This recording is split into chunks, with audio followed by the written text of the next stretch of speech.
In this episode, I'll talk to Debbie Sprouse, Executive Director of Asheville and Buncombe County Meals on Wheels in North Carolina. We'll be talking about fundraising, partnerships, and how she guided their Meals on Wheels program through one of America's greatest natural disasters of the past half century, Hurricane Helene. All that and more with me, Dave Colling, on this episode of Behind the Meal.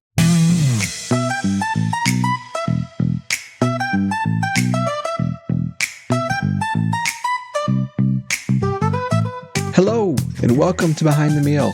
Join me as we delve into the stories behind Meals on Wheels, meeting the incredible people who make it all happen. Today, I am so happy to welcome Debbie Sprouse to Behind the Meal.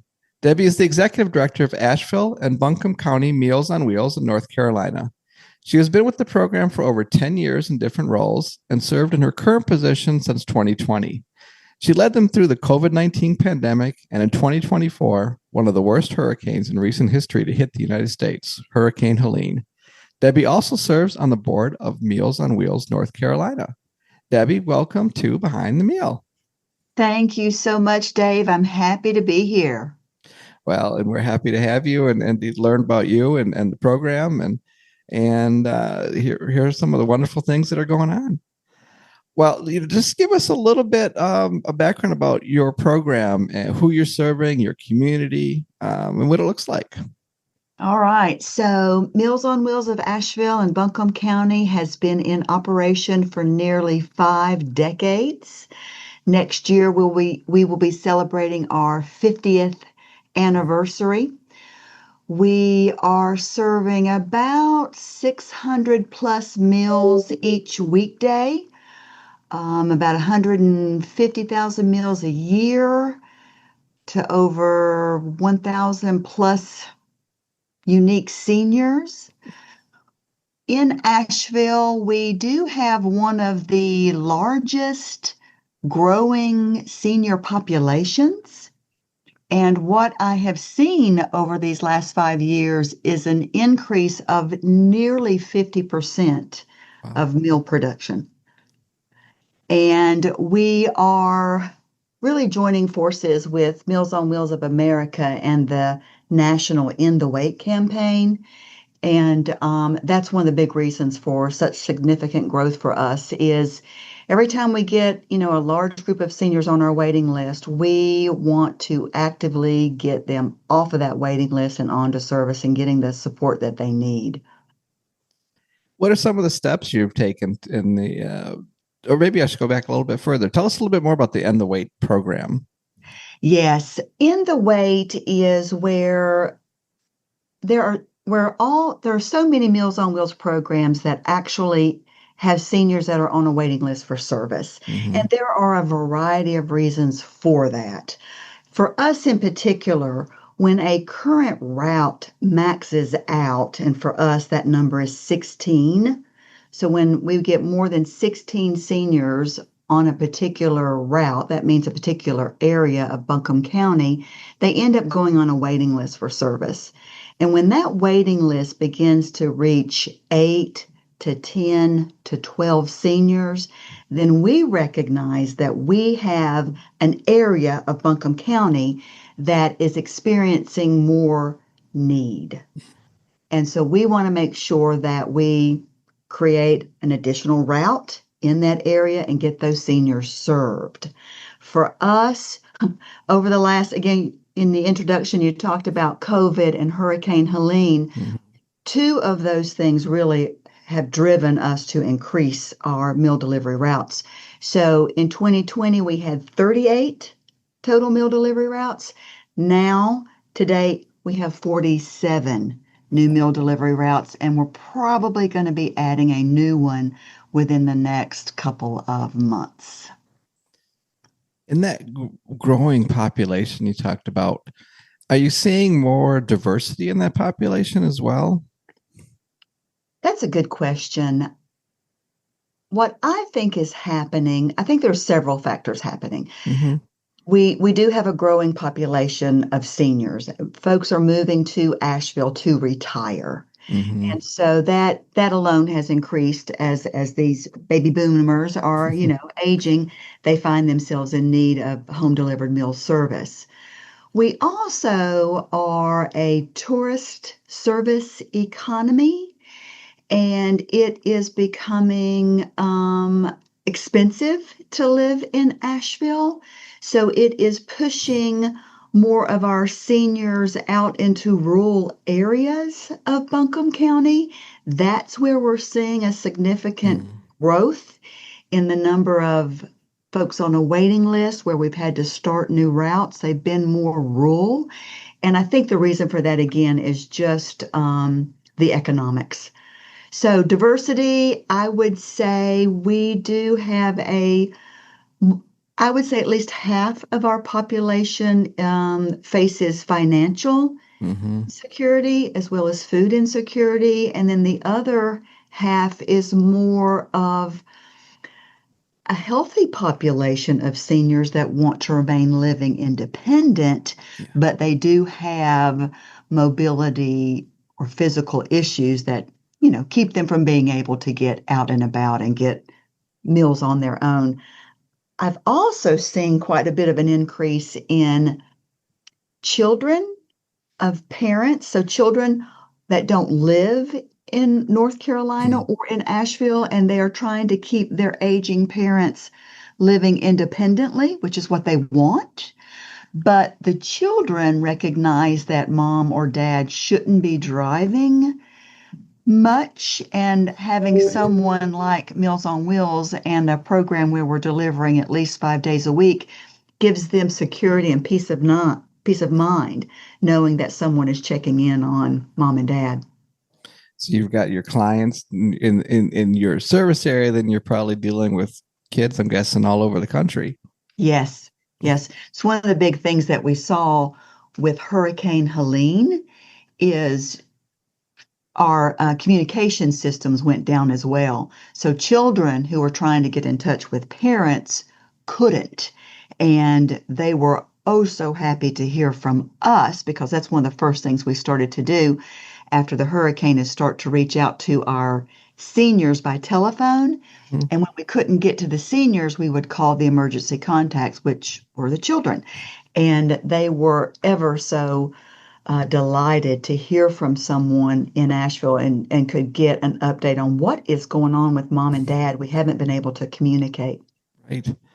So you're their eyes and ears on the ground in a lot of ways. Absolutely.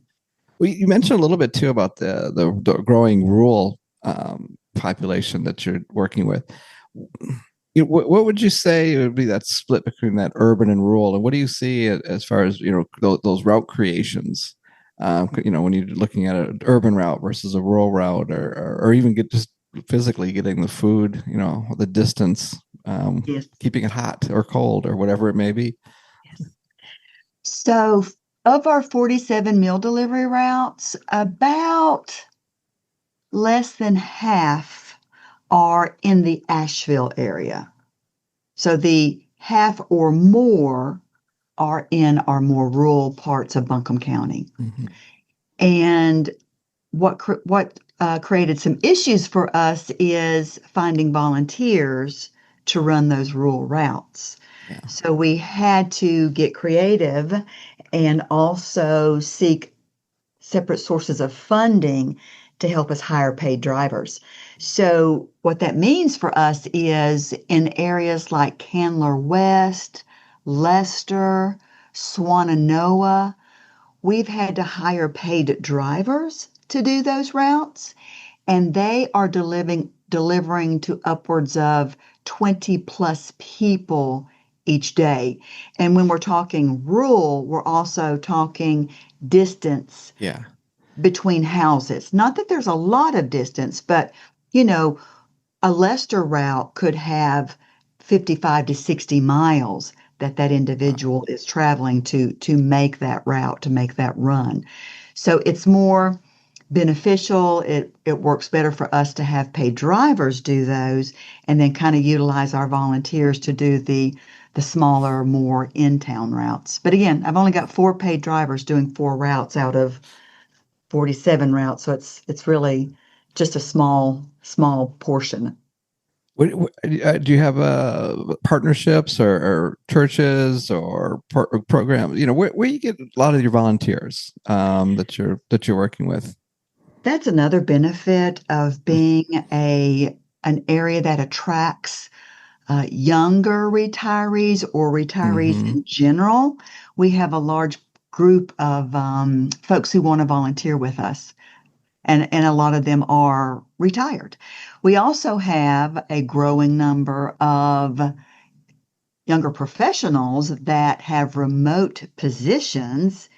They live in Asheville because they love the hiking and all of the great things that we have to offer, but they don't actually they work remotely in Asheville for companies all across the states, right? Right. So they have flexibility. So I have a lot of young professionals who really love to get out once a week and do a meal delivery route and get to really know the community in which they live, but not necessarily work.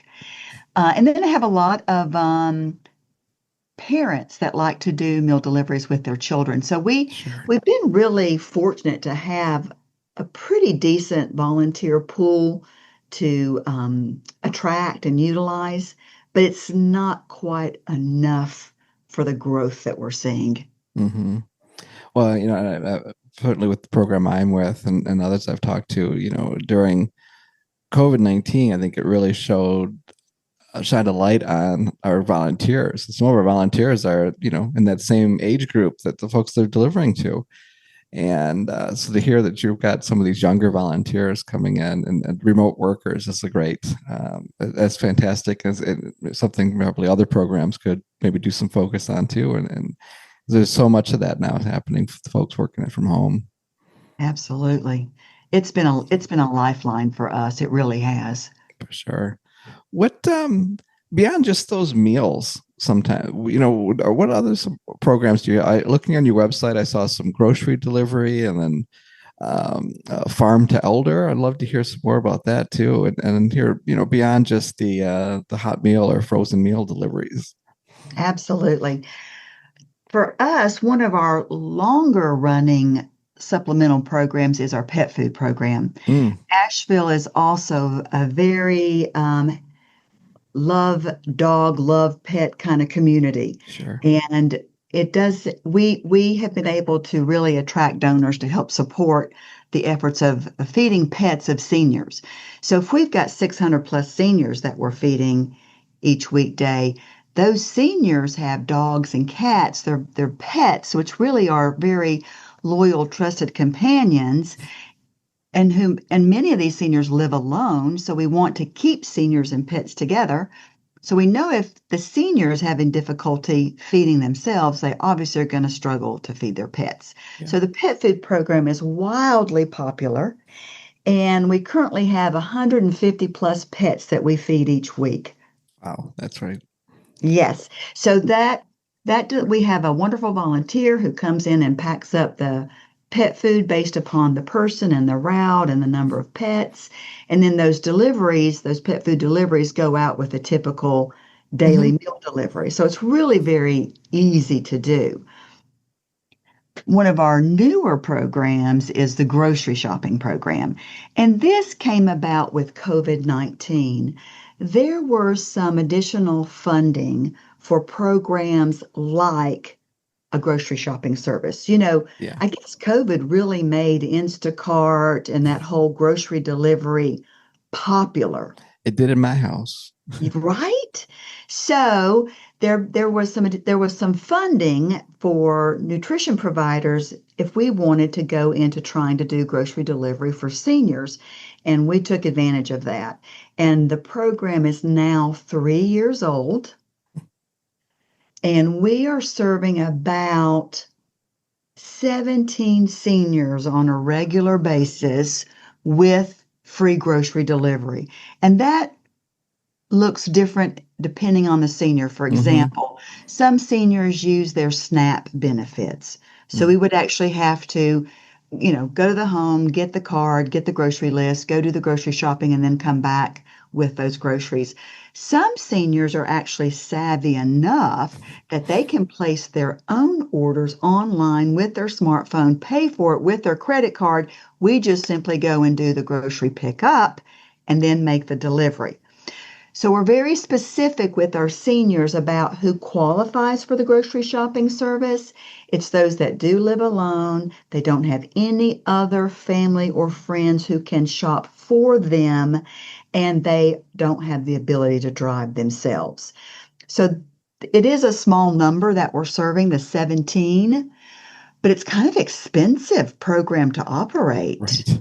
So what we're going to do this fiscal year, which starts July 1, we're going to start trying to utilize volunteers to help us with grocery shopping. Right now, it's just being done by one staff person.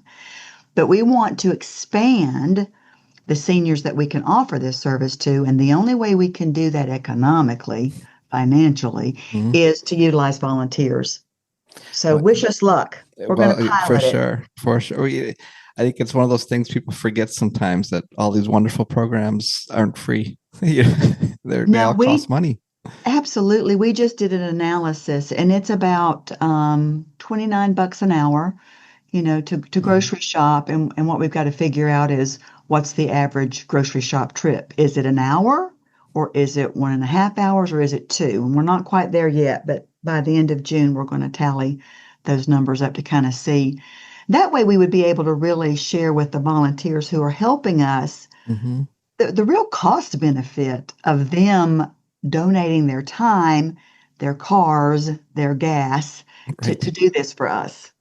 Well, I got to imagine it depends too on whether they're right in town or if they're living out in some of the more rural spaces, and how close are they to the grocery Absolutely. store? Absolutely. And that's another thing that has happened with Hurricane Helene in the Swannanoa area, which is one of the areas hardest hit. Their grocery store still has not reopened. At Wow. this point, Swannanoa could be considered a food desert. Here we are 9 months later, and there's not a grocery store for them. Walmart just recently reopened their super center. So Hmm. so there was some real struggles long term to get our grocery stores back up and operating to get food for any of us. Oh, that we just curious. We don't talk to a lot of programs, but that have been hit by hurricanes. It's certainly rare for most of the country. We all have our natural disasters that for us here in Minnesota, it's tornadoes and maybe it's earthquakes on the West Coast, whatever it may be. But what did that look like during those kind of early days? I guess the prep, it's coming, and there's nothing you do to stop it. Right. Kind of the prep work. What did you do to prep for it, and what did those days look like? Right afterwards, and you mentioned a little bit about trying to check in with folks and letting their loved ones know that they're okay. But just getting, how was your kitchen, affected by it? Those kinds of things. It's a very good question. We didn't know what to do to prep for it.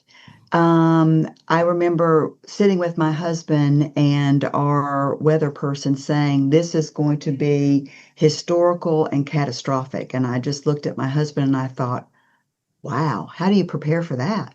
Right. Right? I mean, we weren't evacuating, we weren't doing any of those things. So it got pretty bad really quickly. Mm-hmm. And the first 2 days, the Thursday and Friday, we did not come to physically to the office.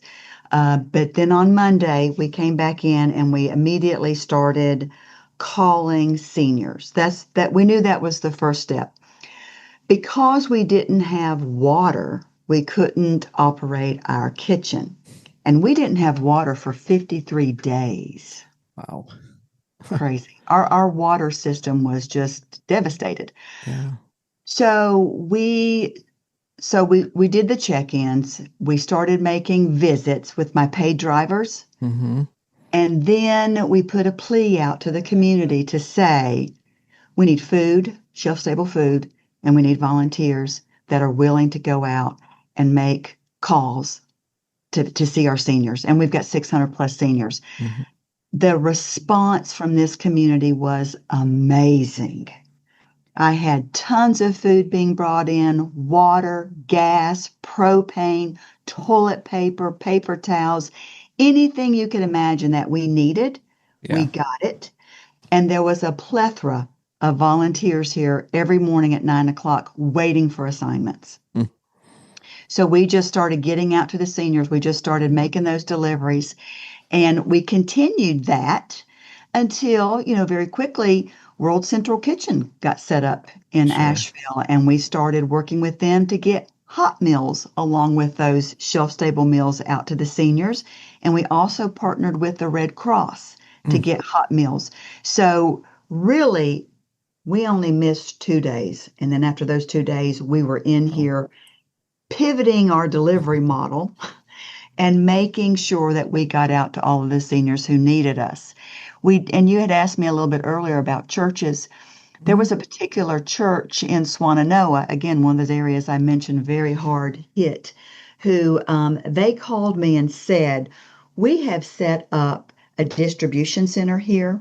We've got food, blankets, clothes, gas, propane, anything that you could imagine. We have it.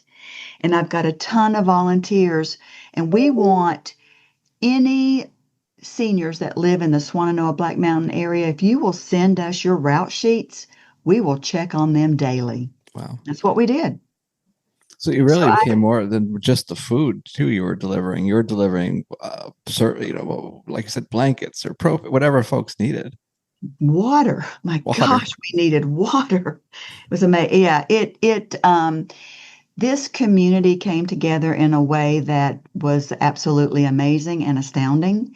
And we kind of call it neighbors checking in on neighbors. There Hmm. was no one that was left alone because we as a community banded together and just made sure that everybody was okay. Folks would actually cook out in their neighborhoods, start cooking out, Sure. doing just make it and then delivering.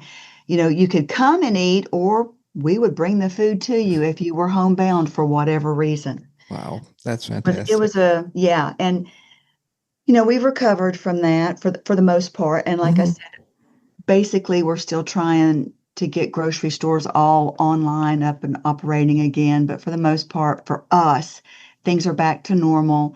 We did add 3 meal delivery routes so that we could kind of meet an increased need in certain areas. And yeah, so it was quite a response. And again, families who were worried about families here, Yeah. we were absolutely a great communication lifeline for them. And we were obviously a lifeline for the seniors who really couldn't navigate what was happening because of the disaster. Oh, yeah. I think, like I said, the worst thing we deal with here in Minnesota, maybe tornadoes, but it's quick. It's in and out, and it doesn't affect such a large area Yes, like yes, you saw in, maybe we get a blizzard here once in a while, but yes. again, same kind of thing. It's in and out, and a couple days later we're all okay. Not 53 days. 53 days without water. Oh my gosh. But we Again. were very fortunate. This community is very resilient. A lot of restaurants started working together to get the big, huge black tanks and kind of get water in from tankers. And Mm. we had a nonprofit that did that for us. So we were able to get a separate water system so that we could get our kitchen operations started again. Things I never imagined were possible became possible. It was incredible. Well, what kind of, obviously there was all kinds of partnerships that you didn't see coming. You mentioned Red Cross and some other things like that. Are there partnerships that maybe came out of COVID or maybe from the hurricane that are still, an intricate part of the work you're doing that maybe weren't there before, or even just programs that you are partners that you are working with, government agencies, other nonprofits, in different ways? Hurricane Helene, I describe Hurricane Helene as being so much worse than COVID, just from an operational standpoint. Yeah. With COVID-19, I think that's where we really grew a diverse volunteer base. Mm-hmm. And we've been able to keep that base of support, which has been wonderful because just as you mentioned earlier, it was really our seniors who were mainly our Right. volunteers delivering to seniors. And COVID affected all of us. We were all encouraged to stay home. And so that Mm-hmm. really created a huge dip in volunteerism with Meals on Wheels, and that's where we really got the stay-at-home moms who were homeschooling their kids and folks who were working remotely, young retirees who really hadn't experienced volunteering just yet. And so it just the best thing from out of COVID was just creating a more diverse volunteer pool. With Hurricane Helene, that's where the real partnerships, I believe, came into play. And it strengthened our relationships with churches. I can't, it's just unbelievable the amount of churches that, although they were creating distribution centers, they realized that for our seniors, they can't go to distribution centers. We have to take the stuff to them. So we really became this great network of also, if they have the supplies, they got them to us so that we can make the deliveries, or they had a plethora of volunteers who just needed to know from us, where do we need to go with these supplies? Mm-hmm. So I really love that our faith-based community and Meals on Wheels now has a really much stronger partnership. What also happened, we talked about World Central Kitchen and Red Yeah. Cross. That was great. But they have since left the community. But Mm-hmm. what happened from that is restaurants realized how helpful they can be in serving our community. And we've been able to develop some relationships from there, That's great. having restaurants support kind of our meal efforts. Chick-fil-A is one that comes to mind. Oh, And these that's are great. Yeah. not that they feed our seniors every day, but they Mm-hmm. want to be able to support us in a variety of ways. Oh, that's great. Well, speaking of support, what are some of the places that you're getting a lot of your funding from? So Do you have events that you're doing? How do individuals? Obviously, there's I'm sure government funding that comes in. What does that look like for your program? that's a great question. So for us, our federal funding is about $200,000 annually, and that feeds about 111 of our 600 plus seniors. So Mm-hmm. it's very small percentage, about 20%. Our budget is about 1.3, 1.4 million. The vast majority of our funding comes from our community, individuals, faith-based, and grants, foundations. Mm-hmm.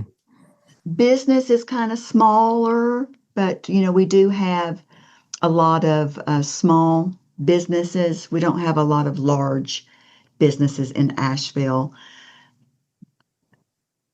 Does that help? I mean, does that Yeah, no, so for sure. It makes sense. And with your state or local county governments, those kind of things, what kind of relationships do you have? If maybe beyond just, financial.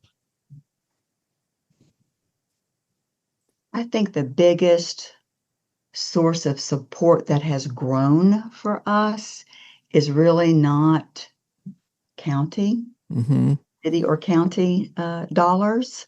It's more individuals and Sure. granting organizations. We have some really great foundations in Asheville, Dogwood Health Trust, the WNC Bridge Foundation, the Sisters of Mercy. They have all been incredibly supportive in supporting our efforts to grow and serve more seniors. We Yeah. have a wonderful partnership with Deerfield Episcopal Retirement Community. They're right up the road from us, and that's a senior living community. Sure. And as seniors, they do a meal delivery route 4 days a week, the same route 4 days a week. They would do it 5, but someone already had the route on Friday and doesn't want to give it up. Yes.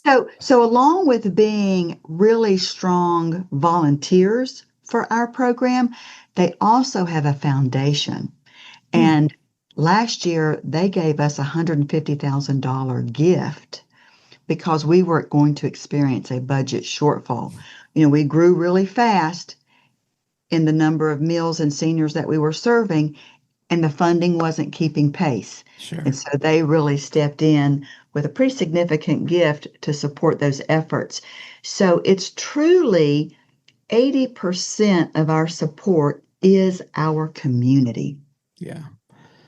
Well, like you said, about 20% coming from the federal government, but as we know, it's probably 75% of your work that the Right? reporting and the paperwork and Yes, yes. And I feel really blessed that we have such a diversified funding source, yeah, because I know this has been very trying time for nutrition programs that really maybe even 100% of their funding is through, federal and state sure. initiatives. Yeah. That's scary. Mm-hmm. And for us here in Asheville, we're the home delivered meal program, but the Council on Aging of Buncombe County does the congregate, and it is 100% funded through those federal state monies. Yeah. It can be tough right now. Yes, During COVID, it absolutely. looked great, but Yeah, and that was another thing that I found really interesting with the surge of money that came through mhm. during COVID. And I was really very cautious about Yeah, the approach that I took, because it's one thing to get this surge of money to feed a vast amount of people, and then think that when that funding runs out, what's the sustainability of that, right? mhm. We're not going to reduce the number of seniors that we're serving. Right. We're going to keep on serving them, and that's what I mean by we grew so fast over these last 5 years that we were doing pretty good financially. And then when that government funding really started to recede, that's where we found ourselves in a little bit of a budget shortfall. And I'm really thankful that Deerfield and other organizations in the Mhm. community recognize the importance of what we're doing and stepped in to support that effort. Well, I think, and we all saw, I think during COVID was that there were so many people that probably should have been getting meals before COVID ever hit. And that was the one thing that was the last straw for them to say, okay, let's do this. And then they realized this is good food. This is a good Absolutely. service. They enjoy the company, whatever it may be. Absolutely. And, again, so they stayed on the program as they probably should. Yes. But like you said, yeah, then the funding started to recede. And then what do we do? You had asked me about our Farm to Elder program, and that was Yeah, really a huge initiative for us that was brought about during COVID. Asheville, Buncombe County, really more Buncombe County, has a large farming community, mhm, and our restaurants are mainly independently operated and owned. So there's a large farm to table concept sure. in Buncombe County. Our restaurants, we can get some of the freshest, greatest food imaginable. Well, when COVID happened and the restaurants closed, farmers needed to repurpose their food. Yeah, And so that's where programs, our nonprofit food programs began to try to jump in and help our farming community. And again, federal funding helped supported that. There was funding available that you could offer fresh produce to your seniors. yeah. So we took advantage of all of that. And we started working relationships with a couple of different farms and really tried to grow our farm to senior concept. So that worked well, and we're still doing it. But we also recognized that we needed to have the talent in our kitchen to really utilize this Right, concept. right. That's the big difference of preparing those fresh food right from a farm as opposed to getting it at the grocery store or from a restaurant supply. Absolutely, absolutely. So we were incredibly fortunate that we received a 3-year capacity building grant through the W&C Bridge Foundation to hire a chef. Hmm. And that chef's job was to really transition us from the more frozen meal prep to the fresh meal prep. And I am so happy to say that here we are 3 years later. This is our grant officially ends at the end of this month. But our chef has done amazing work with revamping our menu to include really beautiful, delicious, nutritious entrees. And we do still have a partnership with the farmers market to get fresh produce and fresh fruits and vegetables to support our program. Oh, that's great.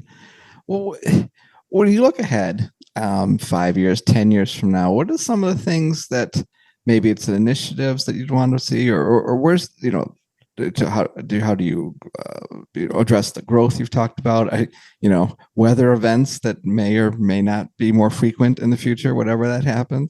What do you see that you'd like to see happen with your program? I can say that I have such great confidence around our community and this team of employees and volunteers that we have. If another natural disaster or pandemic comes our way, we're more resilient. We're certainly more educated in how to maneuver through these scenarios. I hope that we don't have to. Right. But I have great confidence that we would be able to keep the wheels turning. I really, as I feel like there's going to be more need in our community sooner rather than later for two reasons. One is, again, we are a growing senior population. We're one of the fastest growing senior populations in the state of North Carolina. So we've got to be positioned to take care of our healthy seniors as they age and find that they need this service. So there's also the issue of if we do see some reduction in funding for programs like SNAP and Medicaid, it's going to create more need on programs like Meals on Wheels. Yeah.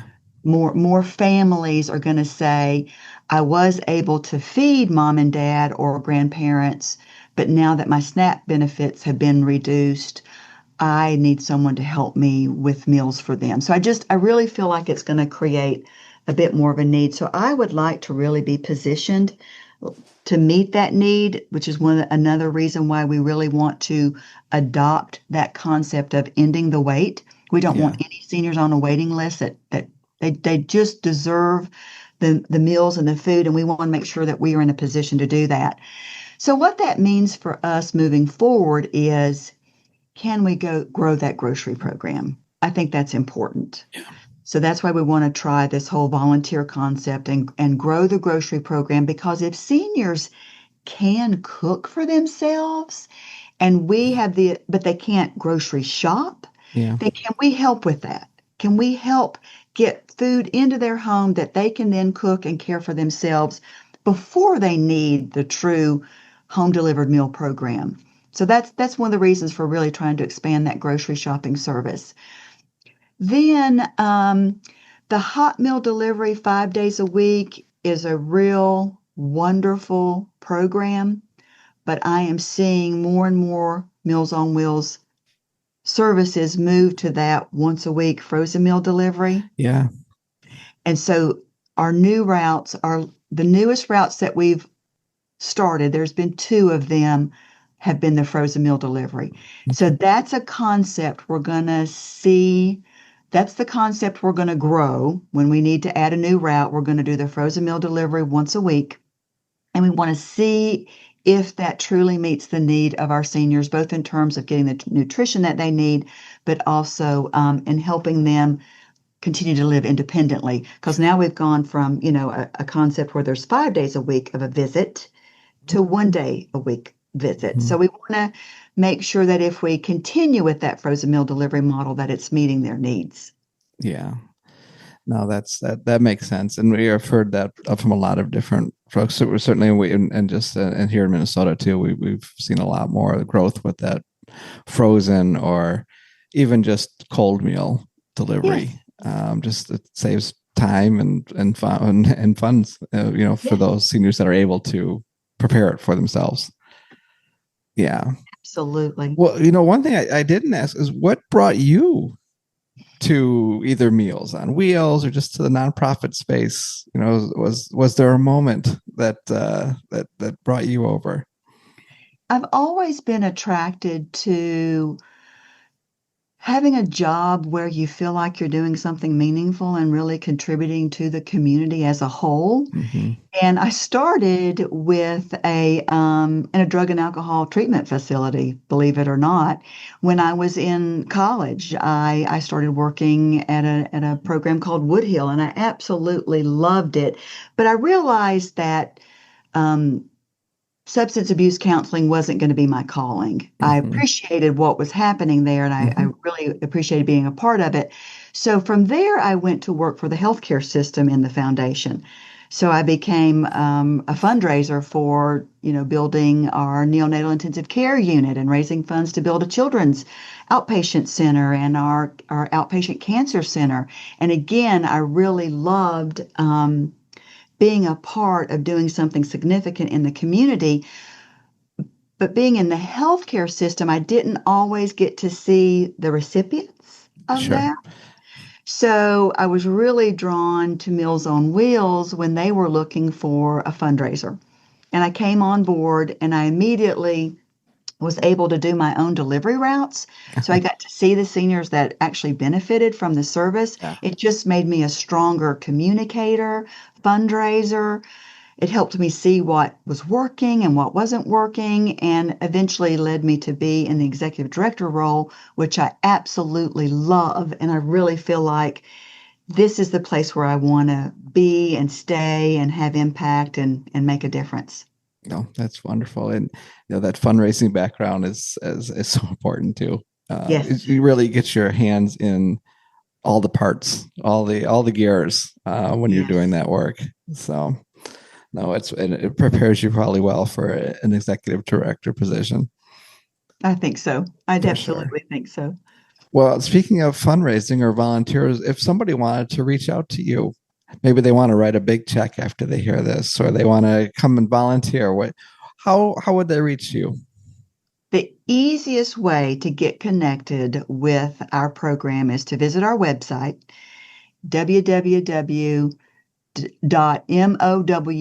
www.mowabc.org. We have a volunteer application online. It's quick and simple. Those applications come directly to me, and then we Mhm. immediately communicate and get the ball started or the wheels rolling and getting folks trained and on board. If folks are interested in making a donation, there's lots of information on our website about how your donation makes a difference.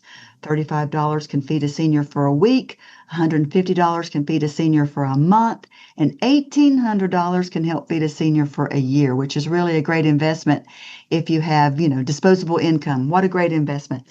So you can make that donation online, or if someone wants to reach out to me directly and have a conversation, I welcome it.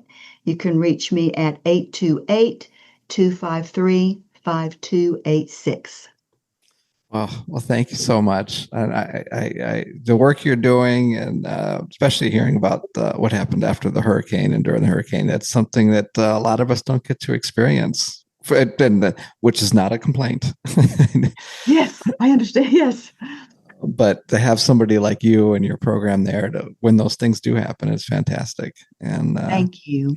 oh, it's good. So again, and thank you for joining us and being here and having this conversation. And maybe in a future time we can check back in with you and see where that growth is still happening and how you're meeting those needs.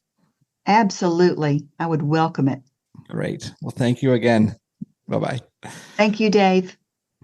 Thank you again to Debbie for sharing her story with us today and for all the work she does in her community. It's great to hear how a community can come together after such a horrific event and come out stronger on the other side. Please reach out to me if you have any programs you'd like to hear on Behind the Meal. Thank you for listening. Be sure to subscribe so you don't miss our next episode right here on Behind the Meal.